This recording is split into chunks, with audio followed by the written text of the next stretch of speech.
अब भाई परमाणुवाद पढ़ रहे हैं, ठीक है। परमाणुवाद जो है वैशेषिक दर्शन के अकॉर्डिंग है। परमाणुवाद जो है वैशेषिक दर्शन के द्वारा बताया गया वाद है, सिद्धांत है, ठीक है। इसमें क्या है, जो परम अणु के परिणाम वाला हो, जो परम अणु के परिणाम वाला हो, उसे परमाणु कहते हैं। परम अणु, परम स्मॉलेस्ट यूनिट, परम अणु मतलब smallest unit which can't be further divided, जिसको फर्दर तुम डिवाइड नहीं कर पाओगे। परम अणु मतलब the smallest unit which can't be further divided, ठीक, के परिणाम वाला, परिणाम मतलब साइज वाला, मेजरमेंट वाला परमाणु कहलाता है, ठीक है। सूर्य उदय के प्रथम किरण में, सूर्य उदय के प्रथम किरण में जो परम सूक्ष्म कण धूप में दिखते हैं, उनके छठे हिस्से को परमाणु कहते हैं। उनको भी काटो 6 बार, तब जाके जो तुम्हारे हाथ में आएगा वो परमाणु है, ठीक। उसके बाद वैशेषिक के अनुसार सभी चीजें इस संसार में जो है बनी हुई हैं 4 बेसिक एलिमेंट से। परमाणुवाद के अकॉर्डिंग सभी चीजें इस संसार में 4 बेसिक एलिमेंट्स के द्वारा बनी हुई है, ठीक। कौन कौन? वायु, अग्नि, जल, पृथ्वी। आकाश को इन्होंने विभू और नित्य कहा। नित्य मतलब आकाश तो हमेशा से था भैया, आकाश ना होता तुम ईंट कैसे रख देते यहाँ? ईंट तुम रख पाए क्योंकि यहाँ खाली स्थान था। यदि खाली स्थान ही ना होता तो इस संसार में, इस सृष्टि में, इस ब्रह्मांड में ये सारी चीजें आती कहां, घुसती कहां? यदि स्पेस ही नहीं है कहीं पे तो कोई चीज वहां एम्बेड कैसे हो सकती है, घुस कैसे सकती है? जगह होनी जरूरी है चीज को उसके अंदर होने के लिए, ठीक।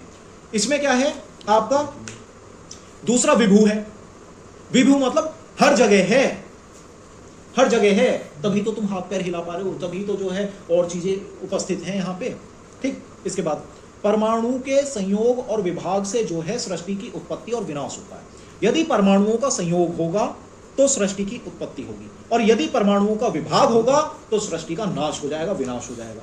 इस वाद के अनुसार जो गुण हैं, ठीक है, जो कारण के गुण हैं वो कार्य के गुण के समान होते हैं, ठीक है। कारण के गुण कार्य के गुण के समान होते हैं। जो गुण परमाणु में होंगे तो उनसे उत्पन्न होने वाली वस्तु में भी वे वैसे ही पाए जाएंगे, ठीक। इस वाद के अनुसार कारण के अंदर पाए जाने वाले गुण कार्य के गुणों में भी पाए जाते हैं, कार्य में भी पाए जाते हैं। वही गुण जो कारण में पाए जाएंगे वही गुण कार्य में पाए जाएंगे। जो गुण परमाणु में होंगे वो ही गुण उनसे उत्पन्न होने वाली चीजों में पाए जाएंगे, ठीक। 2 परमाणु मिलेंगे तो द्वेणुक बनेगा, 3 द्वेणुक मिलेंगे तो त्रेणुक बनेगा, और 4 त्रेणुक मिलेंगे तो चतुर्णुक बनेगा, ठीक है। ये चीज याद रखिए। इसके बाद आयुर्वेद में इसकी महत्ता क्या है? परमाणु भेद से शरीर अवयव असंख्य हैं। अवयव कहते हैं ऑर्गन को, बेसिकली रचना शरीर में, परंतु यहां पे ये हर सेल को एक अवयव मान रहा है, और हमारे शरीर में सेल कितनी है? काउंटलेस, ठीक है। तो अवयव नॉर्मली ऑर्गन्स होते हैं, ऑर्गन्स बेसिकली थोड़े बहुत हैं, पर यदि हम सिर्फ एक सेल को एक ऑर्गन माने, एक सेल को एक ऑर्गन माने, तो जो अवयव हैं वो असंख्य होंगे, ठीक है। इसके बाद आगे, और ये अति सूक्ष्म होते हैं। अति सूक्ष्म होते हैं, इस चीज ने इस चीज को वेरीफाई कर दिया कि जो अवयव है वो सेल को कहा गया है, अति सूक्ष्म कहा गया, मतलब सीधी बात है, ये एक सेल को एक अवयव कह रहे हैं, ठीक। इसके बाद क्योंकि ये अति सूक्ष्म होते हैं इसलिए इनको इंद्रियों के द्वारा ग्रहण नहीं किया जा सकता। छूने पे तुम्हें अलग अलग एटम, अलग अलग सेल महसूस नहीं होगी। तुम दीवार छूओगे तो तुम्हें अलग अलग एटम महसूस नहीं होगी, वो तुम माइक्रोस्कोप से जब देखोगे 50x पे तब जाके तुम्हें दिखेंगे, वरना हाथों से परसीव नहीं कर पाओगे, इंद्रियां इनको ग्रहण नहीं कर पाती, क्योंकि ये इतने ज्यादा परम अणु है, अति सूक्ष्म है, ठीक है। परमाणु आर डिस्क्राइब्ड एज अति सूक्ष्म अति इंद्रिय इन आयुर्वेद। परमाणुओं को अति सूक्ष्म अति इंद्रिय कहा गया है। अति इंद्रिय कहा गया है मतलब बहुत सारी इंद्रियां मिला दोगे तब जाके कुछ तुम कर पाओ, नहीं पहचान पाओगे, नहीं परसीव कर सकते इनको तुम, इन गिनी चुनी 4-5 इंद्रियों से, ठीक है। क्षणभंगुरवाद जो है बौद्ध दर्शन ने दिया है, इसके अकॉर्डिंग क्या है, कोई भी वस्तु एक क्षण से अधिक स्थायी नहीं रहती। हर चीज जो है गतिशील है, हर चीज गतिशील है, हर वस्तु गतिशील है। एक क्षण से ज्यादा कोई भी वस्तु अपने स्थान पर नहीं रुकती, कोई भी वस्तु एक क्षण से अधिक स्थायी नहीं रहती। कारण द्रव्य, कारण द्रव्य, कारण द्रव्य कार्य द्रव्य में परिणत होकर, बदलकर, कारण द्रव्य कार्य द्रव्य में परिणत होकर स्वयं नष्ट हो जाता है, ठीक। और वही कार्य द्रव्य जो बना है, जो कार्य द्रव्य बना उस कारण द्रव्य से, वो अब किसी और चीज के लिए कारण द्रव्य बनेगा और खुद नष्ट होकर किसी और चीज को उत्पन्न करेगा, और ये चेन चलती रहेगी, ये चेन चलती रहेगी। हिरण ने घास खाई, घास खुद नष्ट हो गई, हिरण को मेंटेन कर रही है, उसके शरीर को मेंटेन कर रही है। हिरण को शेर ने खा लिया, हिरण को खा के शेर का शरीर मेंटेन है। घास नष्ट हुई तो उसने जो है किस कार्य को बनाया? हिरण को। हिरण जो है कार्य था किसका? घास का। घास कारण थी हिरण का। हिरण बना हुआ है अपने शरीर पे घास की वजह से, घास कारण है, हिरण कार्य। वही हिरण जब घास खा ली उसके बाद जो है शेर उसके पीछे पड़ गया, शेर पीछे पड़ा तो शेर ने हिरण को मार दिया और मार के खा लिया। शेर ने हिरण को मार दिया और खा लिया। हिरण को मार के जब शेर ने खा लिया तो वो जो हिरण था वो अब कारण बन गया शेर के शरीर के लिए, और ये चेन बढ़ती रहेगी। वो शेर मरेगा, फिर जो डिकम्पोजर आ जाएंगे, बैक्टीरिया आ जाएंगे, उनके अस्तित्व का कारण बनेगा। हर चीज एक कारण द्रव्य कार्य द्रव्य में परिणत होकर स्वयं नष्ट हो जाता है। वो जो कार्य द्रव्य बना है वो कार्य द्रव्य किसी और चीज का कारण द्रव्य बन के किसी और चीज को उत्पन्न करता है, खुद नष्ट होता है, और फिर जो रिजल्ट बना है कार्य द्रव्य बना वो फिर किसी और चीज के लिए कारण द्रव्य बनेगा, कारण द्रव्य बन के किसी और चीज को उत्पन्न करेगा और फिर वो खुद नष्ट हो जाएगा। ऐसे चेन चलती रहती है इनके अकॉर्डिंग, ठीक है। तो इसीलिए कोई भी चीज एक क्षण से अधिक स्थायी नहीं है, इन्होंने ऐसा कह दिया। इसके बाद आगे बात को लेकर चलते हैं। एक वस्तु जो है, एक वस्तु एक क्षण में उत्पन्न, दूसरे में स्थित और तीसरे में जो है विनाश को प्राप्त होती है। इन्होंने तीन स्टेज बताई है किसी भी चीज की तीन स्टेट होती है। तीन स्टेट कौन सी है? पहला उसकी उत्पत्ति, दूसरा उसकी स्थिति और तीसरा उसका विनाश। पहला उत्पत्ति, जब पैदा हुए थे तब प्रधान था, उत्पन्न हो रही थी धातुएं, शरीर बन रहा था। जवानी आई तो वो मेंटेन हो गया, पित्त प्रधान हो गया, स्थिति आ गई, अब स्थित है। बुढ़ापा आया, अब वो विनाश को प्राप्त हो रहा है। हर चीज की तीन स्टेट होती है, उत्पत्ति, स्थिति, विनाश। उत्पत्ति, स्थिति, विनाश। उत्पत्ति, स्थिति, विनाश, ठीक है। इसके बाद एग्जांपल, एक दीपक जल रहा है, मान लो एक दीपक जल रहा है, ठीक है, एक दिया जल रहा है, जो उसमें हमें लौह दिख रही है वो हमें एक दिख रही है, पर हकीकत में जो उसमें लौह है ना वो एक श्रृंखला है लौह की, वो एक श्रृंखला है। कैसे? जो दिया जल रहा है ना वो तेल के थ्रू जल रहा है, तेल की हर बूंद फूक रही है तो एक लौह को उत्पन्न कर रही है, वो लौह जल रही है और विनाश हो रहा है उसका, वो मिट जा रही है, जल रही है, मिट जा रही है। और कंटिन्यूअसली जो तुम्हारा तेल है वो बूंद बूंद करके जो है जल रहा है, लौह उत्पन्न हो रही है और विनाश हो रही है, अग्नि उत्पन्न हो रही है, अग्नि विनाश को प्राप्त हो रही है, फिर लौह जो है उत्पन्न, जो लौह है उत्पन्न हो रही है तेल के थ्रू, फिर वो जो है विनाश को प्राप्त हो रही है। वो एक श्रृंखला चल रही है, वो एक लौह नहीं है, वो एक लौह की श्रृंखला है, ठीक है। इसके बाद आगे, इस वाद के अनुसार हर पल नई वस्तु की उत्पत्ति हो रही है। इस वाद के अनुसार हर पल नई चीज की उत्पत्ति हो रही है, ठीक है। वह नई चीज जो है वो पुरानी वाली के लिए के जो है बिल्कुल समान लक्षण होने से पुराने वाली के ही समान मानी जाती है, ठीक है। और पुराने वाली की सत्ता यहाँ प्रतीत हो रही है। जैसे जो अग्नि चल रही है उसमें तुम भेद क्यों नहीं कर पा रहे? तुम्हें ये पता क्यों नहीं चल रहा कि अलग अलग बूंद से अलग अलग जो है अग्नि की लौह आ रही है, अलग अलग लपट जो है अलग अलग तेल की बूंद के कारण है, ठीक है। ये तुम पता क्यों नहीं कर पा रहे?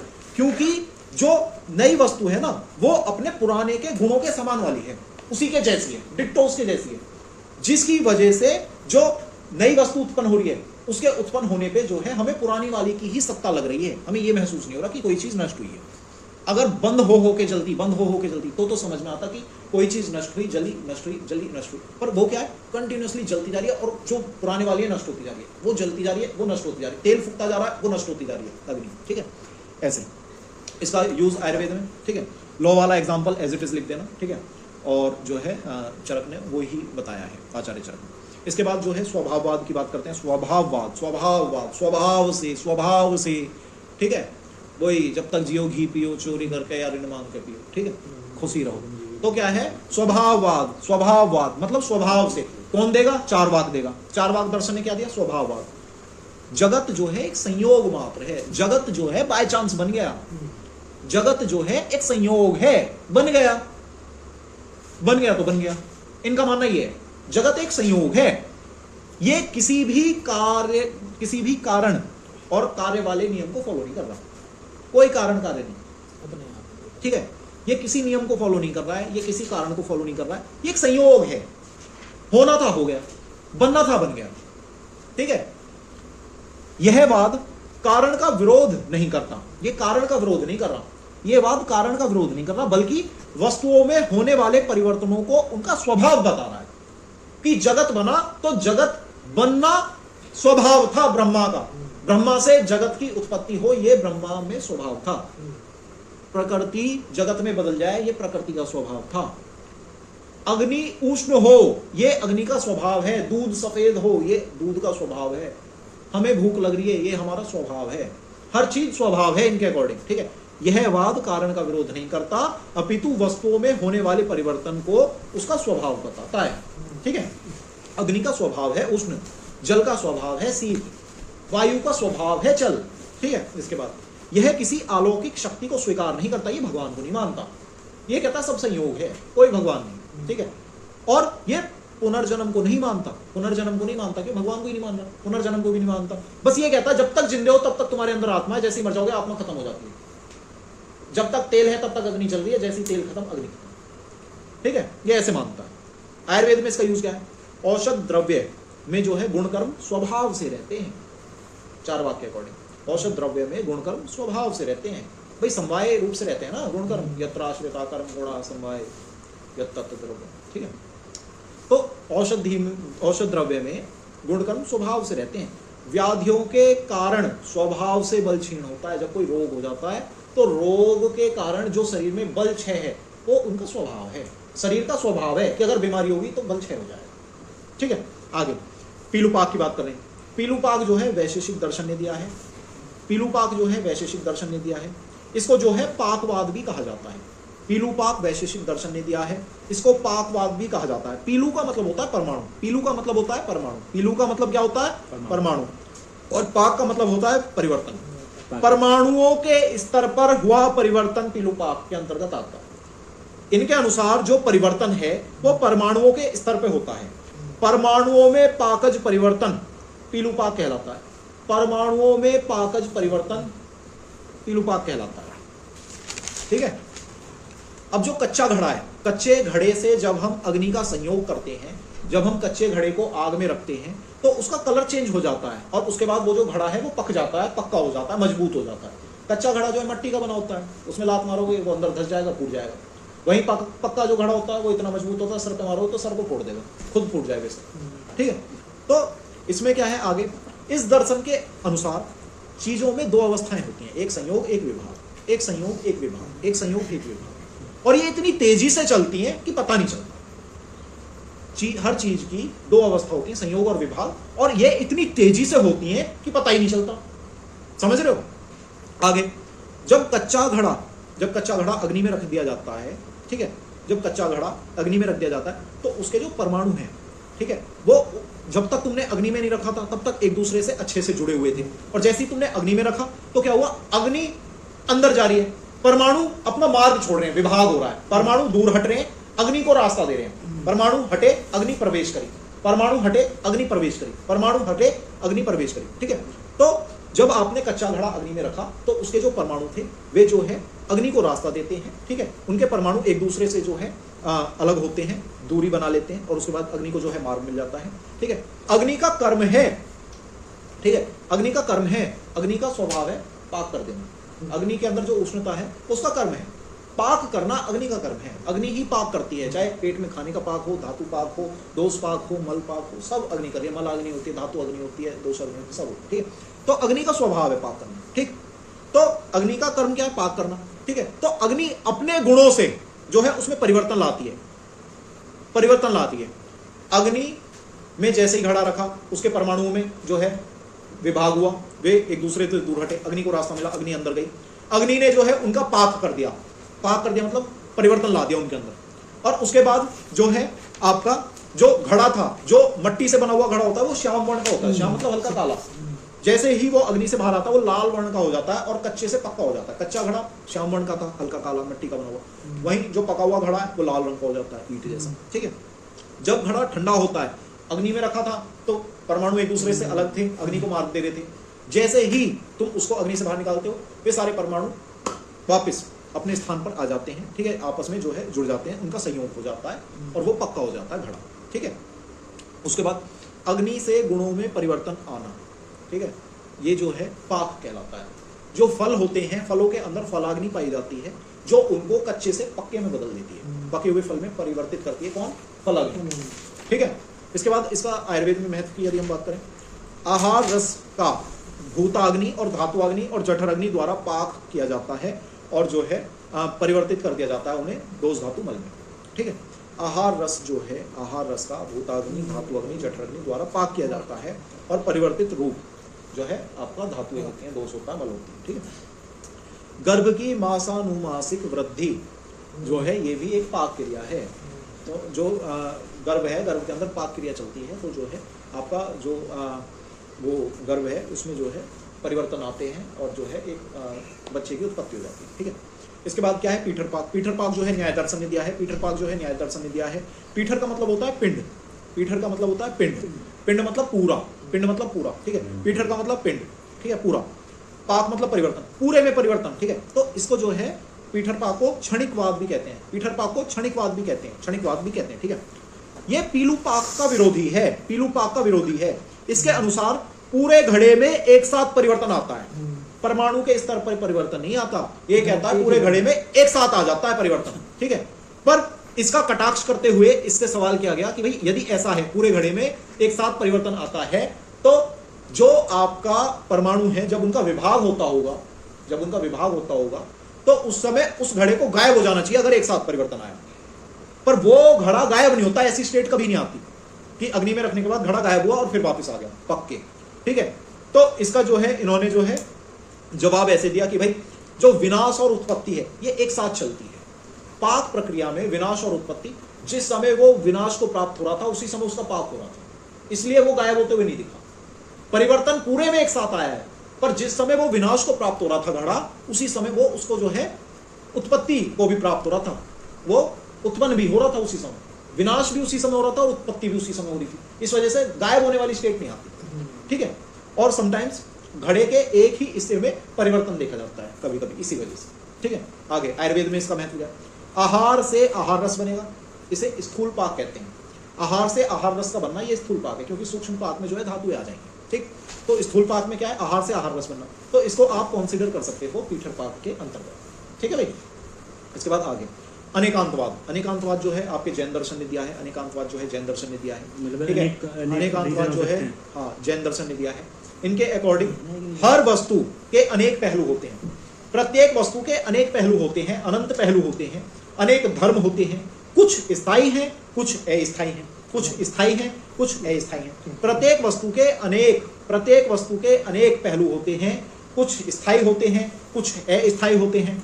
स्थायी गुण वस्तु में सदा रहते हैं, स्थायी गुण व्यक्ति में वस्तु में सदा रहते हैं, स्थायी गुण वस्तु में सदा रहते हैं और अस्थायी गुण परिवर्तित होते रहते हैं। जैसे किसी आदमी की संतान हुई तो वो जो लड़का है वो उस आदमी का बेटा है, बड़ा हुआ शादी हुई, अब वो किसी का पति भी है। उसके बाद और बड़ा हुआ, बाप मर गया, उसके बच्चे हो गए तो अब वो किसी का बाप भी है। यहाँ जो है समय के अनुसार परिवर्तन तो आ रहा है, ठीक है। तो ये जो है अस्थायी है, ये जो चीज है अस्थायी है जो समय के साथ आ रही है, ठीक है। और कुछ गुण स्थायी होते हैं। स्थायी गुण क्या है? उसका हाड़ मास, उसकी आंख, उसकी बुद्धि, उसका शरीर, उसका स्वरूप, वो स्थायी है। जैसा वो जवानी में दिखता था वैसा ही दिख रहा है, ठीक है भाई। आगे बात को लेके चलते हैं। स्थायी गुण जो होते हैं स्वरूप को निर्धारित करते हैं कि वो दिखेगा कैसा। स्थायी गुण जो होते हैं वो स्वरूप को निर्धारित करते हैं, ठीक है। और अस्थायी गुण जो होते हैं वे परिवर्तनशील होते हैं, वे बदलते रहते हैं, ठीक है।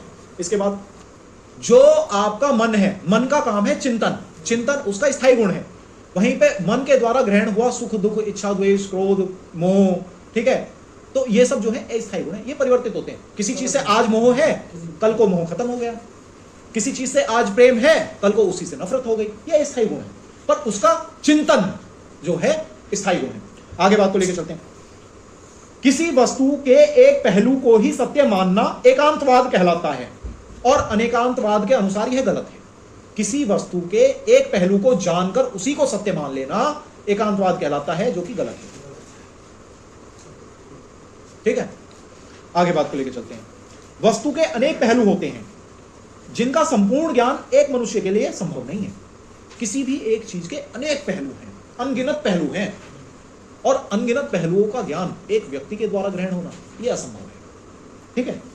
हेंस जब तक हम सारे तथ्यों को ना जान लें, जब तक हम सारे तथ्यों को ना जान लें, जब तक हम किसी एक वस्तु के सभी पहलुओं को ना जान लें, तब तक हमारा ज्ञान आंशिक है। आंशिक मतलब अपूर्ण, ठीक, अपूर्ण है। इसके बाद यदि हाथी को खड़ा कर दिया जाए और किसी अंधे को कहा जाए कि जाओ और जाके जो है इसको स्पर्श करो, अब 5-6 अंधे तुमने छोड़ दिए, हाथी के पास गए, उन्होंने जो है अलग अलग पुर्जा उसका जो है छुआ, तो जो व्यक्ति को जो है हर अंग, हाथी का हर अंग अलग वस्तु लगेगी। कोई आदमी उसके पेट को छुएगा तो उसे दीवार लगेगी, कोई आदमी पैर को पकड़ेगा तो उसको जो है स्तंभ लगेगा, कोई आदमी सूंड को पकड़ेगा तो उसको कुछ और लगेगा, कोई आदमी कुछ और पकड़ेगा कुछ और लगेगा, ठीक है। तो हाथी के भिन्न भिन्न अंग का स्पर्श करने पर अंधे व्यक्ति को अलग अलग वस्तु महसूस होगी। इसके बाद क्या है, अनेकांतवाद जो है पब्लिक ओपिनियन है। हर व्यक्ति का एक वस्तु के लिए अलग ओपिनियन हो सकता है, तो इसीलिए एक वस्तु के अनेक पहलू कहे गए। इसके अलावा स्यादवाद क्या है, वो है व्यक्ति का पर्सनल ओपिनियन, व्यक्तिगत दृष्टिकोण, ठीक है। तो वो जो है एक ही चीज पे आधारित होता है कि भाई एक चीज सोच ली तो उसी को सच मान लिया। इसके बाद क्या है, आयुर्वेद में इसका महत्व क्या है। वात जो है, वात के लिए श्लोक है, तत्र रुक्षो लघु शीता खर सूक्ष्म चलो नील, इतने सारे गुण है, बताओ यार, ठीक है, इतने सारे गुण बताएं वात के, ठीक। तो ये क्या है, अनेकांतवाद, कि वात ये भी है, ये भी है, ये भी है, इतने सारे गुण है इसमें। इसके सारे गुण जो हैं अस्थायी हैं, सिवाय एक को छोड़ के, क्या, चलत्व, चलत्व को छोड़ के बाकी सारे अस्थायी हैं। सेम जो है पित्त में है, ठीक, सेम जो है कफ में है। अनेकांतवाद में इन तीनों के श्लोक आप लिख सकते हो। इसके बाद जो है आखिरी वाद है आपका स्वभावोपरमवाद। स्वभावोपरमवाद जो है आपके चरक संहिता में, चरक द्वारा जो है वर्णित है, ठीक है। इसमें क्या है, स्वभावोपरम, स्वभावोपरम, स्वभावोपरम, स्वभाव, स्वभाव से ओपरम, ओपरम मतलब नाश, स्वभाव से नाश को प्राप्त होना, स्वभाव से नाश को प्राप्त होना, इस वाद में ये माना जाता है, ठीक है। इसका मतलब है कि सभी वस्तु जो है स्वभाव से नाश को प्राप्त होती हैं। इसके अनुसार सभी वस्तु स्वभाव से नाश को प्राप्त होती हैं। स्वभाव, ठीक है, स्वभाव ओपरम वाद, ठीक है, स्वभाव से नाश, ठीक है। इसका मतलब इसमें क्या है, स्वभाव से सभी वस्तु नाश को प्राप्त होती हैं।